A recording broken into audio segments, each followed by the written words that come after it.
day. Welcome to another edition of Spotlight on Mahopac Schools. I'm Eric Gross, your host, along with Superintendent of Schools Anthony DiCarlo. And Anthony, good seeing you again. Same here, Eric. Nice This to see you. is the re-vote of the budget for the 22-23 school year. Residents of Mahopac rejected the referendum last month by only 8 votes.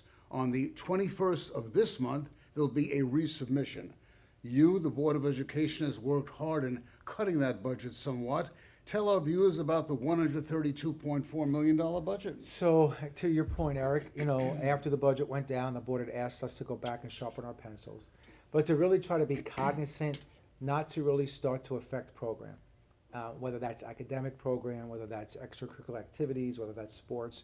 And so we looked at a number of different vacancies and options. We looked at equipment, and we were able to pare it down to 2.75% increase, budget to budget increase. And that's how we get to that $132 million number. And again, a lot of what we heard, and we did send out a survey to the community, and we got feedback from the community. A number of points that were brought up was the fact of some not understanding about what the impact would be based on the new assessments that people got within the letters in their homes. Some of it was about the number, and they try to compare our number to other districts. Even though we had meeting after meeting after meeting, we kind of we explained it again. And a lot of it had to do with the fact that many of our surrounding districts got a big bump in foundation aid. We had been getting that money all along, so we didn't see $2, $3, $4 million. If you look at the budget-to-budget increases in the rest of Putnam County, we're actually the third lowest. Yeah. We're not the highest budget-to-budget, but then a lot of the other districts took their extra monies and put them into defraying the taxpayer amount of money. The other interesting piece, and this is really, you know me, I'm not lost for words, okay?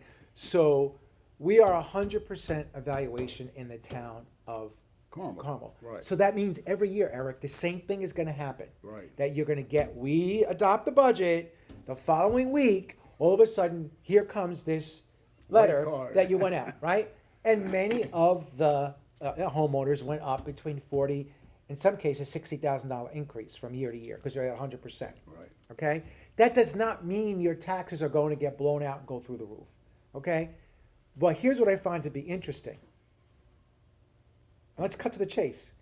People, young couples, move into Mahopac, and the prices of your homes are going up because of the schools. Eric, nobody's moving into Mahopac or Carmel because of the job market. Okay? Exactly. So, that's the reality. Okay? So, yeah, your prices and your homes went up because of the schools.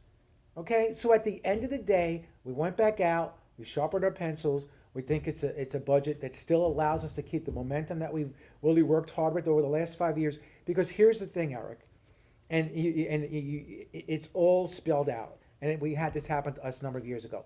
You go to a contingency budget, it will take you 10 years to get back. Because then you have to start at that low number from the offset. We hope that the community will come out and they will vote, hopefully understanding some of the things that we're doing and be supportive. Ultimately, everybody needs to get out on June 21st and vote. I heard this over and over again, and I have to be honest with you, it doesn't matter. At the end of the day, so many people, I didn't vote, I forgot, I feel terrible. Well, guess what? Go out and vote this next time. But, those couple of things in the survey really, really came out as being, those two top issues. And we looked at it and we adjusted it. And, we had a forum last week when we heard from parents and we heard from kids this time. And your heart breaks in a lot of ways because, a lot of the seniors for this coming year, meaning 22, 23, they went through COVID for their first 2 years. This was really the first year back. And they said, and now we may have all these other things taken away because whether we like it or not, cutting $3 million if we go to a contingency budget, which the board did adopt, is now cutting academic programs, the majority of extracurricular activities, almost all of your sports programs, clubs, because the basics is we have to do the basics, and that's the academic part of what goes on. So I know there's been a lot of discussion since the last time around, and hopefully, the community will come out, they'll vote, and they'll let us know how they feel on the 21st of June. I think, Anthony, the whole situation deals the fact that people become complacent. Things are going well in Mahopac. New buildings, new activities, new programs. gee, things are going great. Why do I have to bother to vote? But I think, Eric, we need to be very honest. There's a lot of times, whether we like it or not, Eric, Right. that there's anger out there. Yeah, The public cannot do anything with regards to the federal government's budget.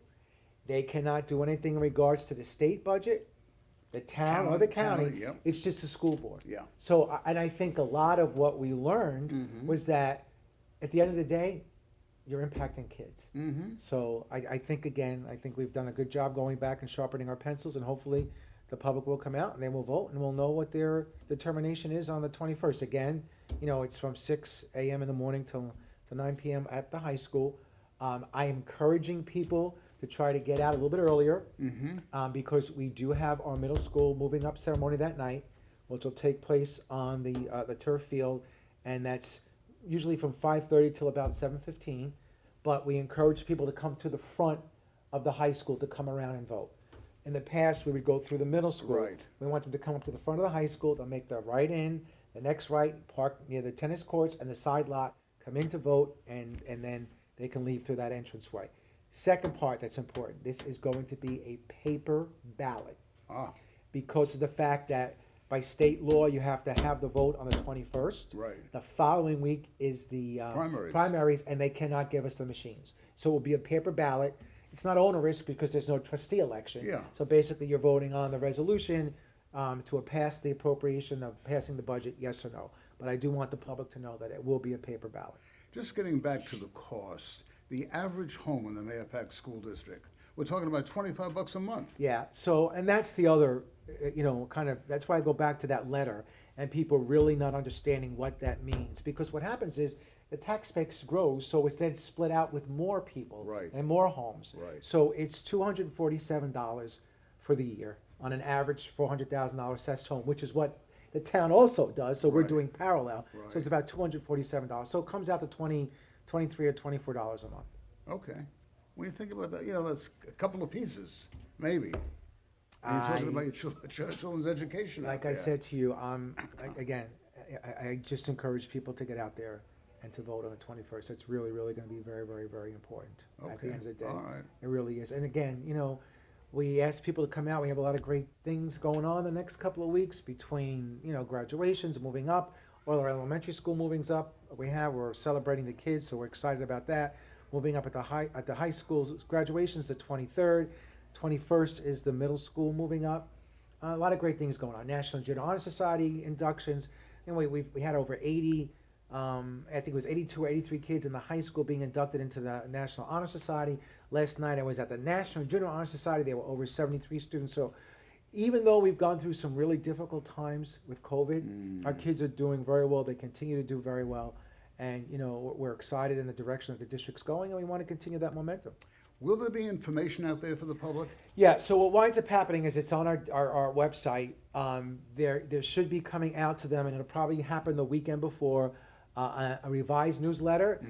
On this spotlight, you'll be scrolling, you'll be seeing the presentation that was given about exactly what we're talking about, Okay. what the budget now includes, if it should go to austerity, what's going to be cut. So it's there, people can see it, it's transparent. And then the issue is to get out and vote on the 21st. We're talking about 20-some-odd thousand eligible voters in the Mahopac School. Yeah. And the last vote, what was the number? 2,300. 2,300. But that's 10%. and that's high, Yeah, and that's high. But it goes back to your issue about voter apathy. yeah. Not knowing or forgetting and not being aware. That not being aware can have a major impact On your on the child. education Yeah. of the students in Yeah. Mahopac. Well, there are signs all over town now. No matter where you turn, big banners, signs, posters. So again, the 21st, 6 a.m. to 9 p.m. at Mahopac High. Please get out and vote. Thank you, Eric. It's been a pleasure as usual. Same here. Thank you. Superintendent of Schools Anthony DiCarlo. I'm Eric Rose. Thank you, Sash Przybylski. Anthony and I will be back with the wrap-up edition on graduation night at Mahopac High. Be sure, or as they say, be square, or be sure to be there. Correct. 21st, 6 to 9. Please vote. Bye-bye now.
For more information, please visit our website, www.mayapac.org. More videos can also be found on our YouTube news channel, mcsd.news.